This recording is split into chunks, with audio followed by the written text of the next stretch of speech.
Now, the government says it is committed to promoting media freedom even as cases of intimidation and harassment of journalists are reported. Deputy President William Ruto says recently enacted laws were not meant to serve narrow interest or stifle the media. And as Rita Tinino now reports, journalists too were on the spot as practitioners commemorated the World Press Freedom Day. Officer, a day after the commemoration of the World Press Freedom Day, players in the media industry gathered for a day-long journalists' convention. A day that saw delegates to the convention take stock of the status of media freedom in the country.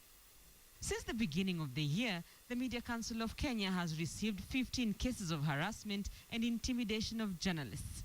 2 weeks ago, 2 journalists were injured by GSU officers as they covered the protest by herders at the Galana ADC farm in Tana River County. Only last week, Eldoret-based journalist John Kitui was killed in unclear circumstances. One of the most daunting challenges that is facing media today is intimidation and harassment of journalists. We are truly committed to press freedom.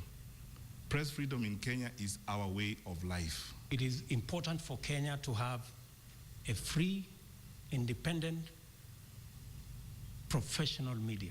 The government was put on the spot with the Kenya Editors Guild accusing the Uhuru Kenyatta administration of pushing for laws such as the broadcasting regulations and security laws to stifle the media. In the last 2 years, we have seen the legislative process being reduced to an avenue of allowing government to seize control of media. It is insincere for us to say the security laws that were passed were meant to serve narrow parochial interests. The security of Kenya cannot be classified. As journalists take stock of the gains made towards media freedom, lack of credibility is denting the image of the profession. The industry is grappling with the challenge of brown envelope journalism, where journalists are compromised to propagate certain interests to quacks and impersonators posing as journalists. The media, and especially journalists, cannot be part of Kenya's sickening mtu yetu culture.